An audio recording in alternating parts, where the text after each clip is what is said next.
Welcome to Doppelnamers, where we connect the dots between people who share the same name.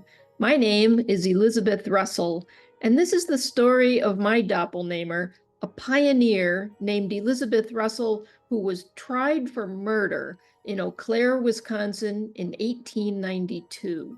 At the time, it was the most famous murder trial in Wisconsin's history. With me are my good friends Mary Jean Stead and Kathy Boyle Almeida. Neither MJ nor Kath knows anything about the story. They will be meeting the characters and hearing the facts right along with the listeners.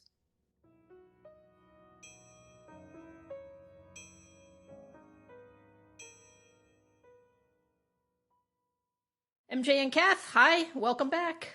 Hello. Hi. We'll get to the story in just a moment, but first, as always, we share somebody else's doppelnamer story. And today, we meet William Frawley. Mm-hmm. That's right, Fred Mertz from I Love Lucy.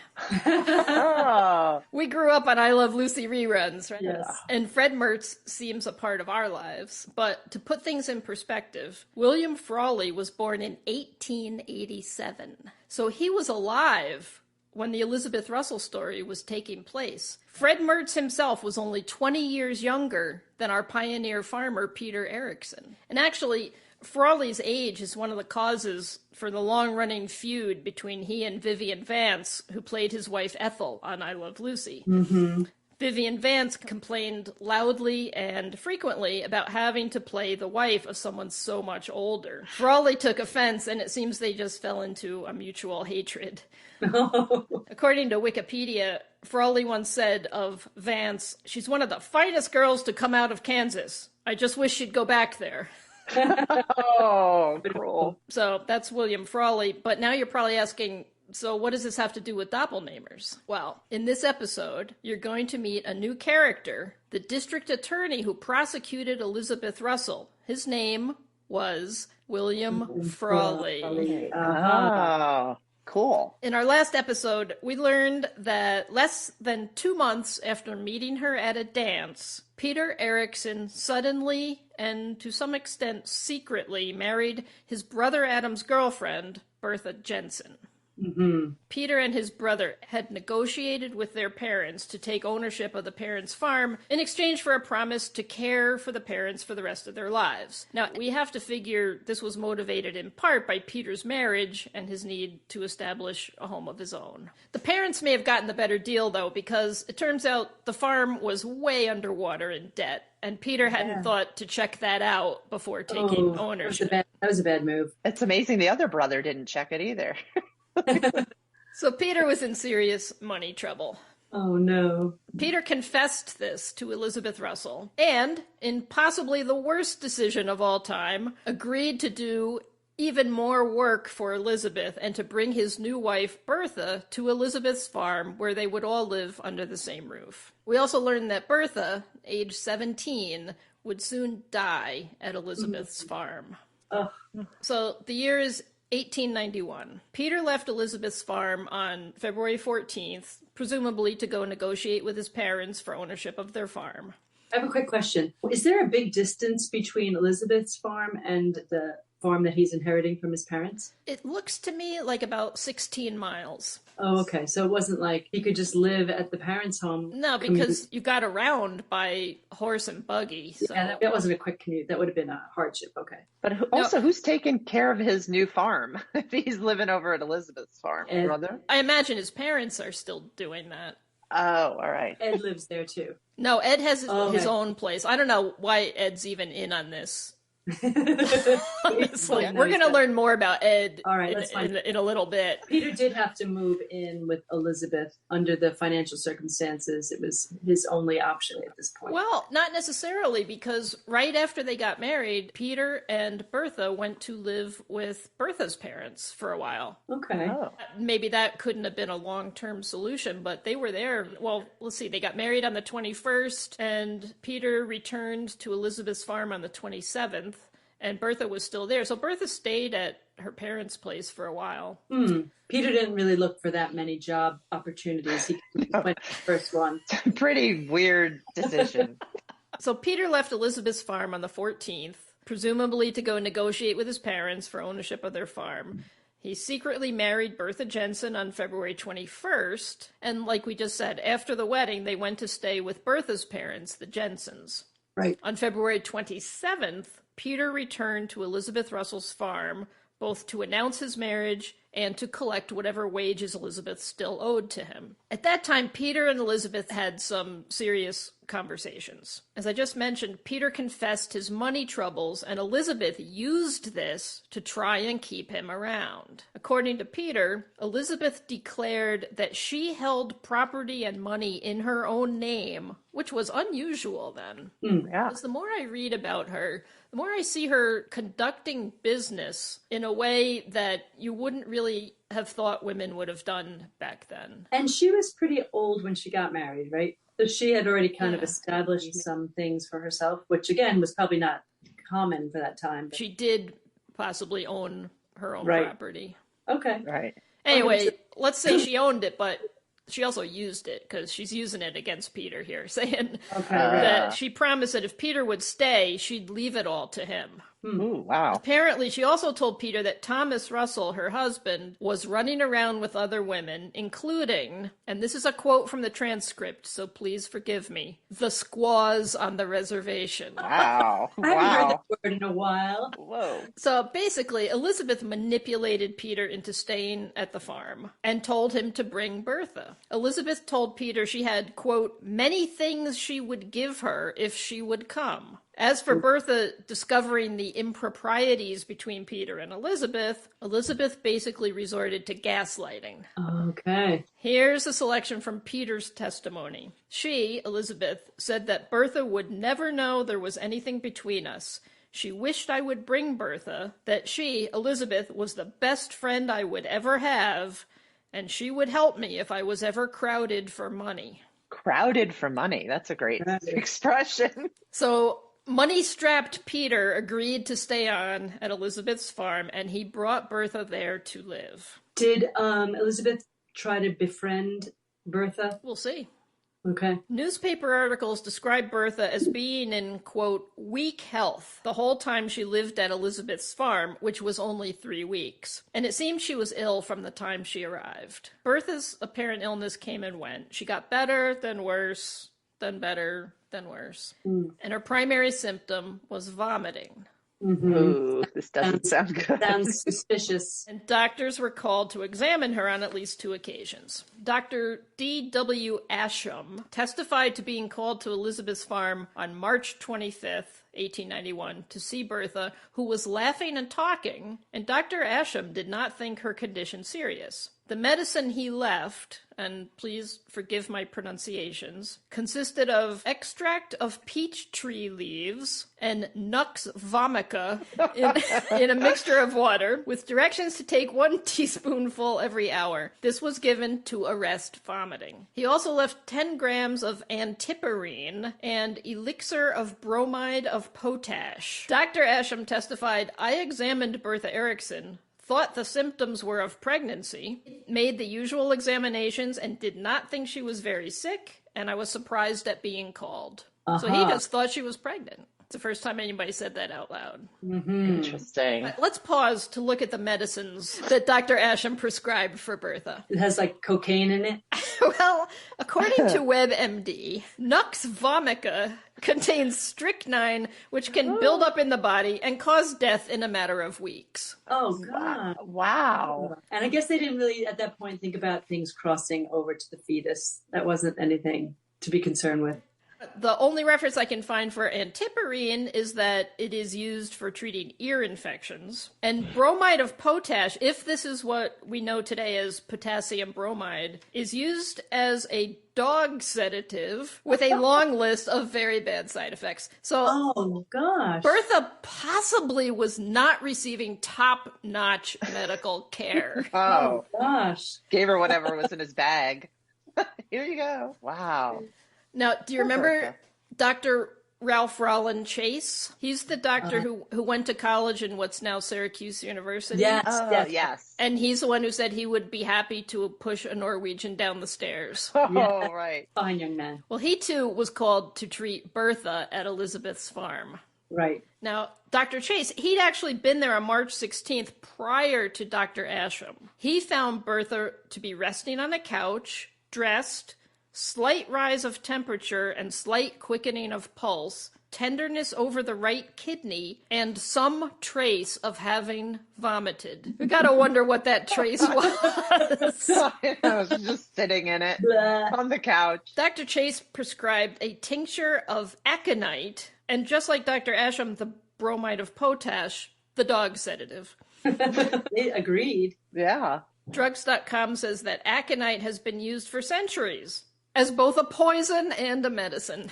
Oh my gosh. Just poison Wow. the pregnant women. Yay!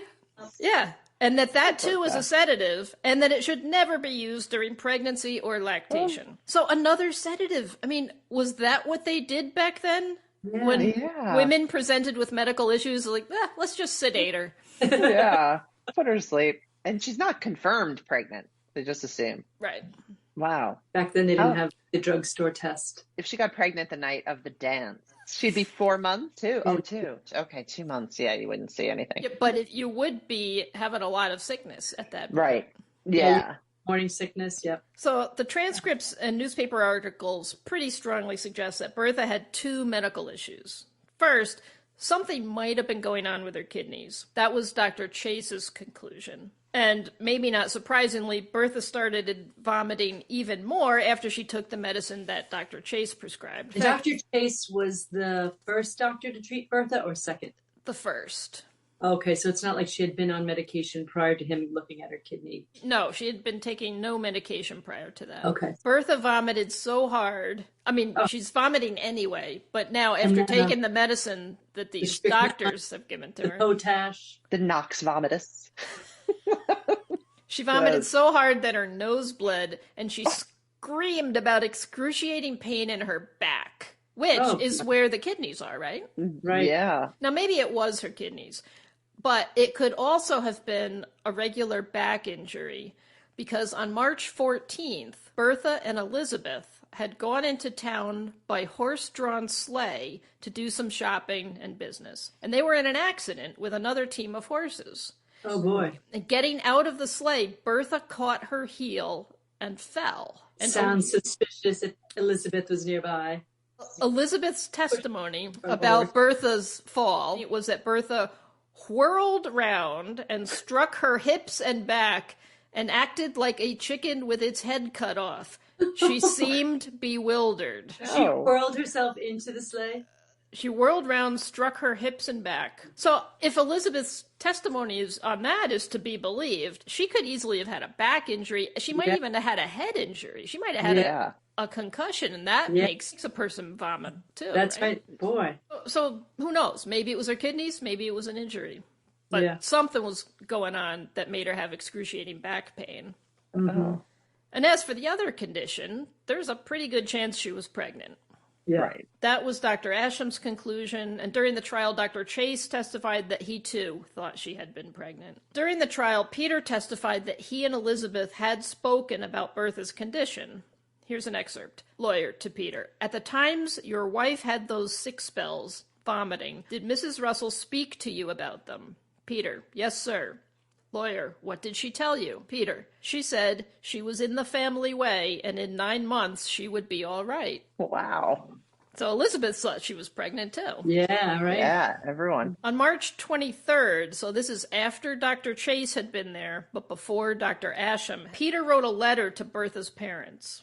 Dear parents, under the circumstances, I must take my pen in my few moments of leisure and send a line which is unexpected, for you know when I left, I intended to be back in a week or so. He continued, we have the misfortune of sickness. My darling Bertha got up one morning without complaining and sat down to breakfast and did not eat but a little, and in an hour afterwards she was very sick. He then mentions calling the doctor, which was Dr. Chase, and writes, At 11 o'clock, he was here and said it was inflammation of the kidneys. Peter then described Bertha as having spells of sickness to her stomach and vomiting. Even during the times when she seemed to improve, there was frequent vomiting. He also mentions that Dr. Chase had been called back to New York because his mother had died. So that's probably why Dr. Asham came around the second time. Okay, gotcha. And remember, Dr. Asham is the one who said Bertha was pregnant, but Peter was writing this letter before Dr. Asham had been there, which explains why there's no mention of pregnancy in the letter.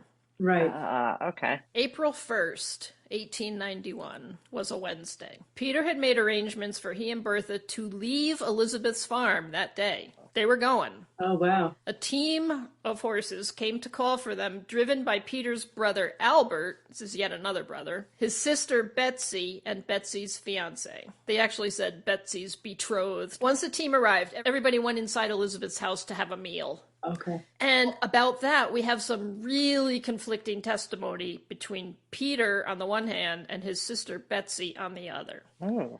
Betsy said that Bertha was in really bad shape.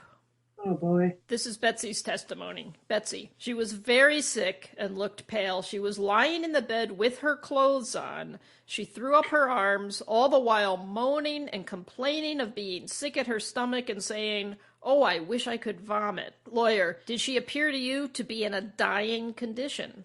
Betsy, yes, sir, she did. Oh, boy. Lawyer, how do you know? Betsy, she asked me if she were dying. Lawyer, what did she say about dying? Betsy, she said that if she must die, she was willing to go. Lawyer, what did she answer when asked what was the matter with her? Betsy, she said that she did not know. Lawyer, how was her breathing? Betsy, very fast. Lawyer, what else did she say to you? Betsy, she bid me goodbye. Peter, on the other hand, said that Bertha's appearance at that time was very good. She's fine. But she chose to stay in bed and just did not come to the table for dinner. Peter said she ate her entire dinner, though, bread and egg, potatoes and tea that had been prepared by Elizabeth. Peter then testified that Betsy helped Bertha to comb her hair and get dressed. Remember, though, Betsy testified that Bertha already was dressed wearing her clothes in the bed. Mm-hmm. Oh, right. So, two very different accounts. Hmm. Elizabeth testified on this point that Peter had to hold Bertha up in order for her to eat, but Peter neglected to mention that part in his testimony, too. He painted a picture of Bertha being out of sorts, but basically fine. Right. He's a little suspicious. Yeah. Well, the whole plan of the team coming to pick them up was that they would first go into Porterville. Now, remember how we talked about how Porterville was a lumber town that's now a ghost town? Yes. So they were going to go to the Lumber Mills Company store to get some groceries before starting away toward their new home, which I believe was in Drammen, Wisconsin, about 16 miles south of Eau Claire. Bertha thought the trip to Drammen would itself be more than she could manage, so she opted to stay behind at Elizabeth's while the others went on the grocery run to Porterville. Now, it seems odd to me that Bertha would have just said her final goodbyes to Betsy, and Betsy's reply is, "Okay, later, I'm going to buy sugar. Hope you're alive when I get back." I got the feeling it's not super close from Elizabeth's farm to Porterville, and they have the whole team of horses and everything coming to get Bertha, right? Porterville was actually very close to Elizabeth's farm. Oh, okay. The team was because they were going down to Drammen, which was the 16 miles away. Oh, okay, gotcha. Ah, okay. So wait, the plan was always to go to Porterville for groceries? Yeah, I think that was always the plan. Right. They would be like, stopping for groceries on the way. Right. Got it. Okay. No, they were now heading towards this place he owned that was in so much debt. What's the name of that town again? Drammen. And we don't know what made him suddenly say they're going to live at that farm, do we? Did he get enough money from Elizabeth to suddenly be able to go back? And deal No, with I the think debt? he just had enough. Okay. Do you think she was still sneaking in at night to be with Peter while his wife was there? There is some testimony that Bertha and Peter were now sleeping in Peter's room off the kitchen, and Elizabeth was sleeping on that lounge that we talked about. Yeah. Right. And she had it repositioned. Oh, ooh, she was close. That's creepy. She was close. You were asking about where Drammen is. I was looking that up to see how far it was, and I put in how far from Eau Claire to Drammen, and the answer came back 3,694 miles. I was like, wow. And it turns out that Drammen is, I'm probably not pronouncing it correctly. It's a town in Norway. So that makes perfect sense. Right, because they came here from Norway. Bertha alone in the house with Elizabeth? No, here we go. Oh, so all right. Sorry. Dad is always upstairs, Kath. Oh, right. That's right. How could I forget? We remember. Yeah, so Betsy, who just heard Bertha say her final goodbyes, is like, okay, yep, we're going to get sugar. See ya. So the whole team went to Porterville, leaving Bertha back at the house with Elizabeth, Elizabeth's father, Lathrop Horton, and Adam Erickson. Adam. Ooh, her old boyfriend. Oh, no. According to Elizabeth, here's what happened next. An hour or so after dinner, Bertha came out and sat by the heater. She asked for milk, and I gave her a bowl of milk. She drank only a little and said it was too cold. In a few minutes, I thought she looked cold, and I said I would light a fire. She said no, she would go to bed. She was too weak to undress. There we go again. She was dressed. Mm-hmm. Right. And I lifted her feet onto the bed and covered her. Father... That's Lathrop Horton, was going through the room. Oh, he came downstairs. Wow. And I asked him to get the rum. Oh, rum now. Rum and Nox Vomitus. Come up with a new tincture.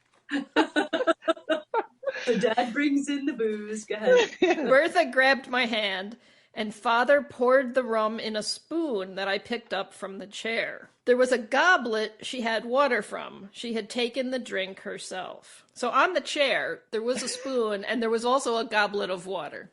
Okay. And that goblet of water figures into this eventually. So it was a spoonful of rum. A spoonful of rum. Just a spoonful of rum. You better stop laughing because she's going to die in a minute. I know. Oh, sorry. Sorry. Just, I'm nervous about her death. Nervous energy. She said she felt dizzy and thought she was choking. I left Father with her and went out to call someone. Literally yell, because they had no telephones. Yeah. Right. I met Mr. Davis and two gentlemen. I asked Mr. Davis to go to Porterville and to tell Peter to hurry and send for a doctor. The other two I asked to come in. I didn't know them at the time, but they were Benny Mitchell and Lloyd Hubble. Mr. Hubble said to give her some rum. I said I had, but I would do anything else to help her. And I sent him for the rum, so she's going to give her more rum. Benny Mitchell asked if I had mustard plasters. I said I would try anything, got him the mustard, and then they made the plasters, and Elizabeth started putting them on Bertha. What do you mean? They put it on as a Vicks? We'll probably need to ask the internet more about mustard plasters. Mustard plaster. Elizabeth then said she put the hot plasters on Bertha's body and was rubbing her limbs for about 20 minutes until Peter came. Elizabeth testified, Bertha bid us goodbye, kissing Peter, Betsy, and me. I don't remember where Adam was, except he was near, and she said, tell him to go away. Wow. She did not want Adam nearby. Mm-hmm. Peter kissed her, and as he leaned back, I noticed her eyes were closing. Then I said to Peter, she was gone. Bertha. Wow.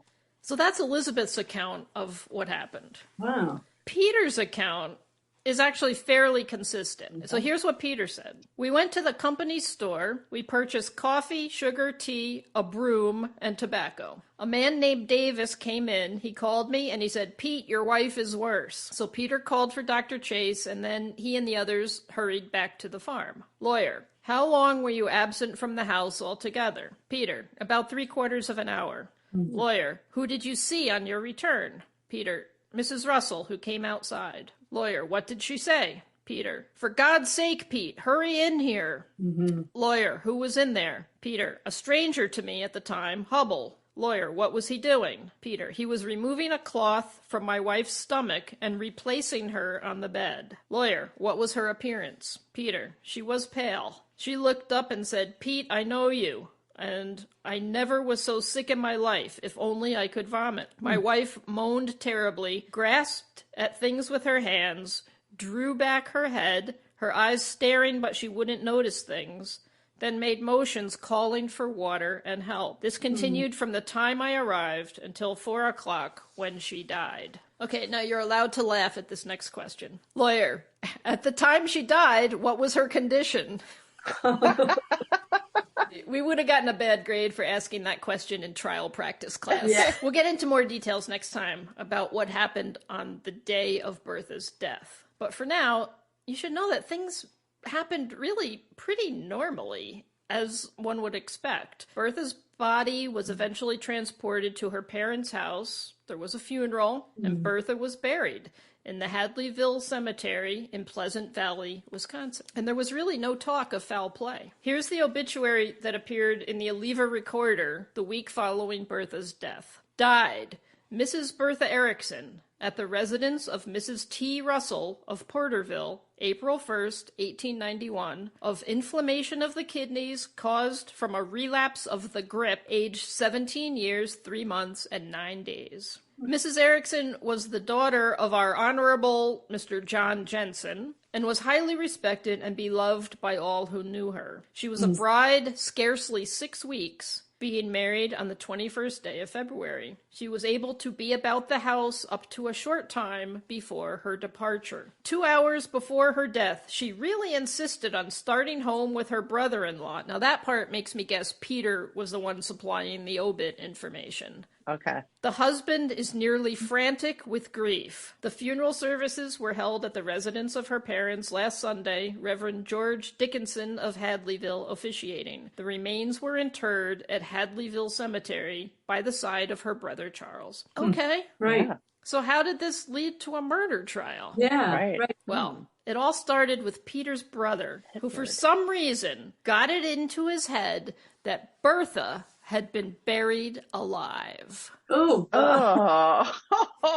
No. It was Dr. Chase. Who pronounces you dead? Dr. Chase or Dr. Ashram? Dr. Chase arrived after she had died and pronounced her dead. That's okay. All right. Ed Erickson was married and lived in Pleasant Valley, about 80 rods from the home of Bertha's parents. You might recall a rod is 16 and a half feet. So that's just about a half a mile. Just under. Okay. Ed had seen Bertha's remains the day after her death at Elizabeth's house. He had seen them placed in a coffin, and he drove the wagon transporting the coffin to the home of Bertha's parents. When he got to the Jensens, the coffin was placed in a bedroom. Ed opened the lid. It remained open for 10 minutes. And then Ed himself replaced the lid. He also saw the coffin taken to the cemetery and buried. And apparently, if he'd had any concerns during any of that time that Bertha was still alive, he kept it to himself. Yeah. He covered the lid back down. He said nothing. Right. But in the days following the burial, Ed started talking up this theory, and rumors started to spread that maybe Bertha had been buried alive. Oh boy. Wow. Wow. Then, 2 important events took place. First, Ed Erickson and 2 of his friends went to the cemetery and dug up Bertha's coffin Oh, no. to see if she had been buried alive. Wow. Well, by now, wouldn't she just be dead? Oh, yeah. Turns out that what they were looking for was to see if the body was in the same position, like would she have been struggling or something. Oh, or like scratches on the inside. Really awful things. Wow. So bizarre. The second thing that happened was there's this girl named Sarah Hansen who did work for Elizabeth. The girlfriend? That was Sarah Halverson. This is Sarah Hansen, who did work for Elizabeth and also for another local doctor named Dr. Lyman. Okay. Sarah Hansen was working at Dr. Lyman's house one night when District Attorney William Frawley had come for supper. William Frawley had not heard thing one about Bertha Erickson or any of this. But now these rumors are flying about being buried alive. And Sarah Hansen, who also worked for Elizabeth and knew what had gone on, tells William Frawley all about it. Oh, interesting. Right? William Frawley smelled blood. I believe of the kind that could bring him fame. Because after that supper at Dr. Lyman's house, Bertha's death transformed from a 2-paragraph run-of-the-mill obituary to the most sensational murder trial in Wisconsin's history. Wow. Wow. That's wild. See, now I'm starting to feel a little sorry for Elizabeth, whereas up until now I figured she had to have just been guilty. Yeah. I just still am sort of dumbfounded by Peter. He just seems like pretty dim. He goes back to the house with his wife. And this prosecutor is looking for fame, as you said. Oh, yeah. Does he get famous? Or wait, are we not allowed to know? Oh, you'll see. Oh, It okay. becomes the biggest trial in the history of Wisconsin, right? Yeah, I mean, there's been more sensational trials since. We do sport Jeffrey Dahmer. But at the time, this was the biggest ever. In the next episode, we'll hear how the case and public opinion mounted against Elizabeth Russell in ways you will not see coming.